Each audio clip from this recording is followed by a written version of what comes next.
The podcast you're about to listen to may contain random lines from musical theater, terrible attempts at regional accents, and a sincere discussion about mental health.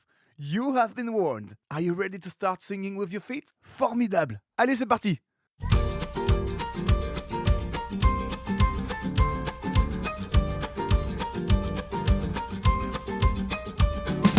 Non, nous ne sommes pas fous, nous ne sommes pas ivres, nous sommes juste dans la joie. Une joie profonde, nos cœurs elle inonde. Cette joie, elle vient du ciel. Non, nous ne sommes pas fous. Welcome to Sing With Your Feet.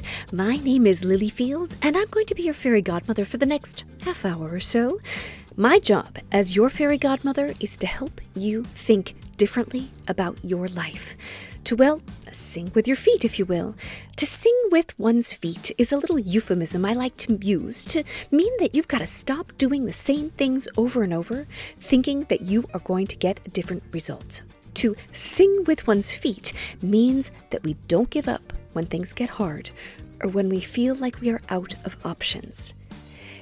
It means that we take that one evergreen tool in our toolbox, the tool of self-reflection, and use it as a sharp little scalpel to get closer to the heart of what is getting in the way. Some days, it's just one little papery thin motivational problem that's getting in our way. Other days, it can be an entire wall of procrastination that keeps us stuck. In either case, ignoring the source of our problem will not help us solve it. Singing with our feet means regularly asking ourselves questions about what is working and what isn't working, and looking for the connection between these things. It means taking a few minutes every single day to actually think about and to plan for progress. It's not always easy. Progress can be hard fought. But when that's the case, it is all the sweeter. On this, episode 46 of the podcast, we are working our way through your wardrobe, item by item, to see if some of the stuff that you have piled up in there might not be the reason you've been feeling stuck. Now, if this sounds shallow or even ridiculous to you, then maybe this series of episodes isn't for you. There are plenty of others, like episode 21, called Sex is Like a Box of Chocolates, about how learning about sex, even the kind of sex we don't ever plan on having, can make us a better parent. You see, singing with your feet can be very, very interesting. Or episode 4, that was called MacGyvering KonMari, about how decluttering our homes can give us more direction and more sense of purpose in our lives. But if you are still with me, then let me assure you, we have got plenty to talk about, Cinderella. So let's get started. Now, here's my disclaimer. Remember, I am a humble fairy godmother. I am not a therapist. I'm not a counselor. I'm not a psychologist. I'm a thinker, a theorizer, and someone who has thought and theorized about my own relationship to clothes and my closet for nearly my entire life. Back to when I was 2 years old, standing in front of the clothes that my mother had packed for a summer trip, trying to decide which was the least bad option of several terrible options, and determining if my mother had brought the appropriate hair ribbons to accessorize each terribly bad option. So I've been at this for a very, very long time. But just because I've been at it for a long time, it doesn't make me a trendsetter, a follower of fashion, or a fashionista of any kind. The kind of conversation we are having here is not a replacement for therapy either. It's the kind of conversation two friends might have over coffee and maybe a good cry while packing for a move. That said, if any of these things are a trigger for you, I want you to get professional mental health support. Okay, Cinderella? She's nodding. Okay, very good. Now, on with the show. In our last episode, I gave you a little homework assignment. I asked you to start doing a closet inventory. I gave you a little spreadsheet to start working from. You weren't going to go one by one through the things in your closet all in one day, although if you had the time and inclination, I guess why not? Your assignment was each day when you get dressed to note on that spreadsheet as much as you could reasonably remember, like when you got the items you were wearing, where you got them, how much they cost, how many times you might have already worn it, what you like and what you don't like about it, any repairs it needs, or any repairs that have already been done on it, alterations, things like that. I'm willing to bet that if you listen to our last episode, number 45, called Wardrobe Therapy, even if you haven't yet started your inventory, that at least once since you listened, you've walked into your closet and rolled your eyes. I know, I have. I believe with all my heart that our closets are repositories for our dreams, our hopes, our deepest desires, our memories, both good and bad memories.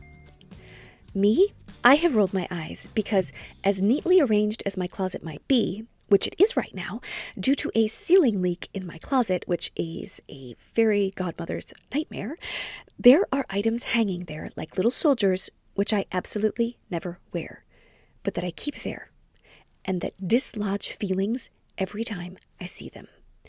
Here's an example.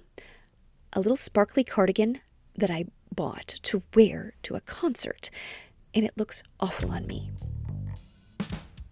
A green silk party dress that has a bittersweet memory attached to it, and I know I will never wear it again, but I can't bear to get rid of it. There's a scarf on the floor of my closet that has been there for, and I'm not joking here, years, and that for the life of me, I cannot get up the motivation to pick up off the floor, and it makes me feel nostalgic every darn time I see it. I tend to think that we make a very, very big mistake when dealing with our closets. We tend to think that our closet is just about what we wear and how we look. But it is so, so much more.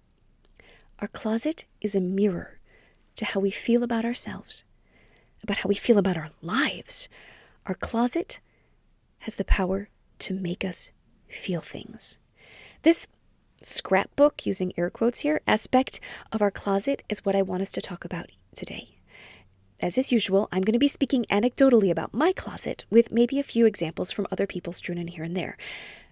But I trust you to hear what I'm saying and to take what resonates for you and to actually take the time to think about this and how it applies to you. The three subjects I want us to address today are, number one, the antiquities of our wardrobes. Number two, clothes that serve as costumes, but maybe not in the way you think they do. And number three, the sentimental items. What is the oldest item in your closet? For some of you, it might be your wedding dress. For others, it might be a scarf or a wool leather sweater that belonged to your father. At this very moment, the oldest item in my closet, both in age and in longevity in my closet, is a 1950s sky blue chiffon party dress. The dress itself is more than 70 years old. Yes, but it has been in my possession since 1994, when I went to a thrift store with my father, and we found this pretty little thing hanging on the evening gown rack. This dress spent years in a storage space under the basement stairs at my mother's house until, I think it was 2010, I asked her to mail it to me for a costume party I was going to here in France. To this day, it remains, in spite of the little cigarette hole on the skirt and the subtly snagged chiffon on the bodice, an exquisite object. Since then, I've worn it a few more times. Notably, the last time was on Valentine's Day of last year, when I wore it to a little tea party I had for myself. The next oldest item in my closet is a red and white checked bias cut maxi skirt that I bought in 1996, the year I graduated from high school. It is the skirt I was wearing when I met my husband in 1997. For many years, it was stored away in a bin in my mother's basement. And then, in 2019, when on a visit home, I found it as we were going through a big bin of memory boxes with my boys, and I decided to try it on. It still fit, although not quite as well as it used to, but it made me happy to wear it again. So I brought it home, and I wear it in the summers now, mending it nearly every single time I wear it, because I'm always discovering a new little hole in the material. It happens. The other ancient item in my closet is a Bob Mackie silk scarf given to me by my favorite art history professor when I graduated from college. I'll be honest, I do not love the scarf. The colors are not me at all. but I have kept that scarf since 2001 because she gave it to me. And she was someone who believed in me, and at that time in my life, she was like a fairy godmother to me. So, here you go, Cinderella. What are the antiquities in your closet? Why are they still there? Are they items that you wear, or are they more like artifacts, souvenirs of a different season of your life? You see, the contents of our closet are far more complicated than just the things we wear on our bodies. They are tangible memories, sometimes of better times, sometimes of people that we loved. We need to be willing to recognize that some items in our closets, although they look like clothes, they are not clothes. They are tangible memories. And we need to be willing to designate them as such. We'll talk about this when we get into talking about the sentimental items in our closets. But this makes me think of my mother, who the entire time I was growing up kept a royal blue patterned suit in her closet. Me, who always loved to snoop around in her closet, I would see it in there and I would wonder why in the world did she keep it? I mean, it was pure 1980s fashion with a knee-length skirt, these tiny little pleats, and a blouse with one of those pussy bows. As a teenager, I simply could not understand why she kept this around. I found it to be hideous. Every few years, my mother would do a closet clean-out, but that monstrosity always remained. I remember her saying, "You'll see, one day this will be in style again." And I remember thinking, over my dead body. Guess what? I'm still breathing, and I think I saw someone the other day wearing a very similar Princess Diana-inspired suit. So I guess she won that one. But she wasn't keeping it because she was going to wear it again. Her reason for keeping it remains a mystery to me. I don't need to know why she kept it. The only person who needs to know is my mother. Just like with you. What I would like to recommend, if you would let me, Cinderella, is that you allow yourself to imagine a way that you could use, and by use I mean wear, or perhaps repurpose that little antiquity that has been living in your closet for all these years. My friend Myrtille, who you have met before here on the podcast, came over a few months ago having done a closet culling. She brought all kinds of antiquities from her closet, some of which she really wanted to get rid of, and some that she just didn't know what to do with. So she offered them to me. But some of them I could just tell she wasn't ready to say goodbye to quite yet. One of them was a slinky red evening gown. I, of course, would have loved to take that thing off of her hands, but it was painfully obvious that she wasn't ready to see it go yet. So I suggested that she start a costume box for her daughter, with items that her daughter could use to play dress up with. My mother had a costume box for us. Notably, I remember her putting a sari that her friend Layla had given to her when she was in college. Seeing us play with it often made her think of her friend, and this, I think, made her happy. So why wouldn't Myrtille do the same for her daughter? A costume box is one way to put an item into action. Another way is to, if you can, actually use it as it was intended. I mean, wear it. No, I know that this depends on a lot of factors. A lot of times those antiques don't fit us anymore, and in that case, ignore this little piece of advice. But I do want to say something about this, because it happens to me all the time when I am confronting the items in my closet. I have things, pretty things that I have so much affection for that I am afraid to actually use them because something in me tells me that they're too precious to use. Out of fear of damaging something that, let's be honest, it may only be precious to me and me alone, I'm robbing myself of the joy that this item could bring. If I'm not actually using it, then I am not letting the object bring me that joy. Let's be honest, there are very few things that are actually too precious to use. But we need to examine that thought or that feeling that tells us that this item is too precious. That red and white checked skirt, for example, it truly is irreplaceable. Years ago, I put it into a memory box, but something in me decided that it could still bring me joy in my everyday life now. I want to wear that skirt until it no longer holds together anymore. And I love it enough to continue mending it until I cannot mend it any longer. I loved that skirt when I first bought it, and now it reminds me of a very happy time in my life, and it still makes me happy. I want more of that happiness in my everyday life. Why relegate this antique to a drawer and preserve it when I could use up every single thread of that happiness? I have no daughters to enjoy it, and they would probably feel about my red and white check skirt the way I feel about my own mother's blue print suit. So why not, as long as I can fit into it, still enjoy it? Another way to enjoy something that you might deem as too precious is to repurpose it. That Bob Mackie scarf I told you about, it has taken me a long time to figure out what to do with it. I have schlepped it across the Atlantic Ocean and to every single place that I have lived in the last 20 years.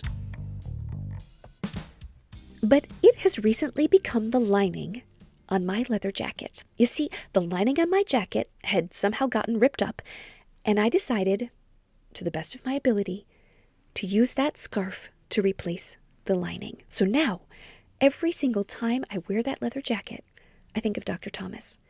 And it makes me feel so happy. It doesn't matter that the colors aren't like me or that the pattern is not at all the kind of style I would wear. I see it on the inside of my jacket, and it makes me happy. Or once, my amazing friend Genevieve gave me a red polka dot silk skirt. I loved it, but it never looked right on me. So do you know what I did with it? I cut it into pieces, and now I use it as a liner for my drawers. I see it every time I open my drawers, and it makes me happy, and it makes me think of her. Or, oh my goodness, the Jell-O dress. Oh, don't get me started on the Jell-O dress. Okay, fine, the Jell-O dress. Genevieve gave me a maxi dress that was printed with, I kid you not, boxes of Jell-O gelatin dessert on it. The boxes with the logo and everything. We called it the Jell-O dress. I first repurposed it by cutting into a top and a skirt. I wore that skirt very proudly. Oddly, I wore it in Uganda when I went there one summer. Weird fashion choice, but okay. Then I shortened it and I turned it into a running skirt. When the elastic on that skirt wore out, I used it to cover a nursing pillow. I still have pieces of the Jell-O dress lying around, and over the last 20 years, I will randomly send photos of what that Jell-O dress is doing now to Genevieve, and we always get a giggle out of it. Joy is such a powerful thing. You are keeping those items around for some reason, and I suspect that joy is one of them. Joy is the fairy dust that makes the vagaries of life bearable. How can you get creative to bring the joy of those antiquities into your everyday life? Elle me fait bondir et vibrer, crier. Elle me donne envie de chanter, danser. Elle pousse à agir, donner, partager. Et tout simplement de sourire, aimer. Earlier, I talked about the costume box. When I talk about costumes in this part of the episode, I am changing my definition, okay? In this part, I'm talking about the disguises we use in our everyday lives that help us inhabit our different roles. The Cambridge definition of a costume is a set of clothes worn in order to look like someone or something else, especially for a party or as part of an entertainment. Merriam-Webster defines a disguise as a change in appearance or behavior that misleads by presenting a different apparent identity.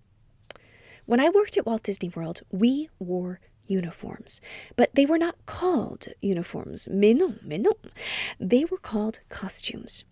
Even if they were khaki pants and a white polo shirt, they were called costumes. And the place where we went every day to get our uniform was called costuming. This time at Disney normalized for me the idea that the clothes we wear every day can be considered costumes. Never did this appear more strikingly to me than at the time of the COVID lockdowns. Every single day, I wore a brightly colored dress and little-heeled sandals. I did not wear them because they were comfortable. I wore them because they were a disguise, a change in appearance that misled by presenting a different apparent identity. That apparent identity was of someone who who had it all together, who was confident and unconcerned about what was going on out in the world. I did it subconsciously at first, but then deliberately later to reassure my boys that everything was going to be all right.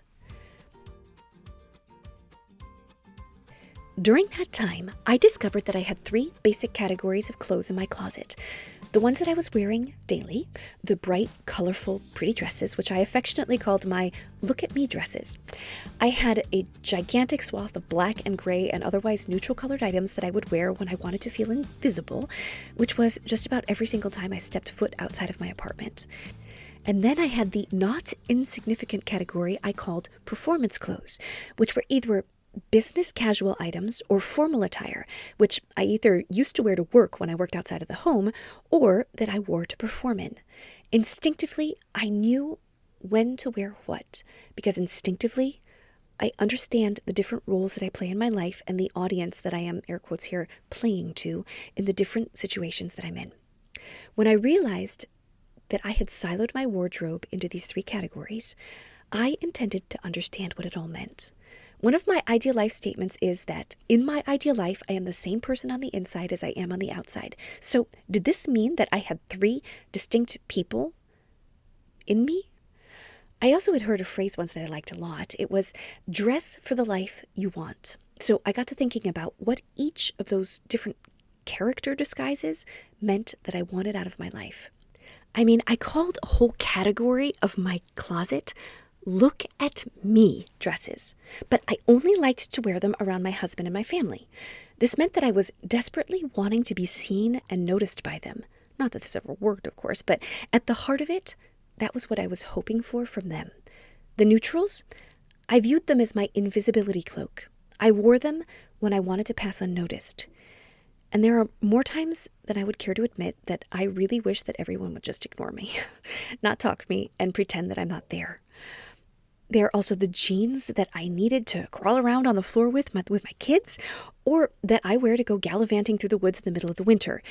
They are the practical, down-to-earth things. And my performance clothes? They're just that. They are what I need to wear when I need to be presentable and I have work to do. Incidentally, that sparkly bolero that I mentioned earlier, that little sparkly cardigan, why did it make my eyes roll? Well, it's because although it is exquisite, it is in a neutral beige color that simply doesn't, to me at least, do the work of commanding the attention I need to command when I am performing in a concert. I didn't realize this until I was standing in my evening gown wearing that bolero doing a sound check. As pretty as it was, it didn't do the job I needed it to do. And so now that little cardigan makes my eyes roll every single time I see it. The look at me dresses are mostly spring and summer dresses. My neutrals are mostly fall and winter clothes. This also fits with the roles that I need to play during those seasons. Looking at my closet as a series of costumes has helped me come to grips with the different roles that I need to play in my life, and it has helped me prepare for those roles. Even though it is the dead of winter right now, when I go to lead the project about wool with the students from my kids' school, I wear performance clothes. I do it intentionally because it helps me get into the performance mindset. I'm not just going to be with the kids. I'm going to transfer knowledge and joy to them. I need to dress like a fairy godmother for it. So what about you? What are the roles that you play in your life? Do you dress differently for your different roles? And here's a question. What would happen if you swapped costumes for your different roles? Have you ever done that? What impact would it have on how you feel about your different activities? I firmly believe that life is short and that we should wear the pretty clothes. I mean, I am the fairy godmother who wears lace dresses to the woods in summertime because I gotta get somewhere out of those dresses. You can rarely go wrong by dressing up. Just think about that. So now let's talk about the sentimental items. Those are, for example, that blue scarf on the floor of my closet that I haven't moved in years. But it might be the pair of socks you wore at the maternity ward, or the jacket you wore to your grandfather's funeral. Those items can be paralyzing to us. We simply can't bring ourselves to get rid of them, even though they may not fit, and we may not even like them anymore. For example, that blue scarf, it is one of an identical pair that I bought a good 8 or 9 years ago when my friend Blair came to visit France. We bought those scarves together. I wore the heck out of that scarf for a really long time. But then one day it landed on the floor of my closet and I got busy with other things. Shall we call them babies? And I would see it there and I would think, boy, oh boy, I should really pick that up. But I couldn't. I wouldn't. I guess seeing it there made me think of Blair, so that was already a good thing. But I also felt guilty that I wasn't wearing that scarf anymore. And the color wasn't one that I was wearing much anymore anyway, and I would have to wash it once I picked it up, and I just never seemed much in the mood to bend down and pick it up, this one little thing, when I was spending all of my days on my knees with my kids, so I would forget about it. And it got pushed back to the very back of the floor of my closet. So recently, when I was trying to do some emergency cleanup in there with the leaky roof and all, I came across that blue scarf and my heart was flooded with happy memories of Blair and her visit, and just of Blair in period. Or what about those, I have another one, those pre-pregnancy jeans. Oh, you know the ones I'm talking about. You have so many good memories that were made wearing them, but now, whenever you see them, they just remind you that you have become someone else. In many cases, that is someone who will never be able to fit into those jeans again. I have been and currently am that person too. We've talked about this before, but sometimes clothes can spark bad memories. Something you were wearing when you got into an argument, or something you were wearing at the hospital on a less than happy occasion. It takes courage and some grief to get those items out of our closet. Courage that we are often missing, or the ability to grieve that we haven't given ourselves the time to do. So we hang on to them. Unfortunately, remembering the bad experiences, albeit subconsciously, every single time we see it. Allow yourself some time to think about those sentimental items that are taking up space in your closet and taking up space in your heart, especially the ones that bring up unhappy moments. When it comes to the happy items, do you think that just maybe keeping photographic evidence might be enough? And what would it feel like to not have that item taking up space in your closet and consequently in your heart every time you see it? Think about this. It is okay that the items in your closet serve only as souvenirs. But think about this. You wouldn't keep the ticket stub of a movie you hated. So why would you keep a piece of clothing that reminded you of a bad experience? I know why I have kept these things. It's guilt. It's guilt about the resource of my money that was spent purchasing that item. So add to the bad memory that the fact that that item dredges up the awful feeling of guilt for wanting to get rid of something that cost me money. We need to forgive ourselves. Forgive yourself. You either have to forgive yourself or change the way you view the item, which you can do by repurposing it or intentionally including it in your closet rotation, making new memories to replace the negative ones.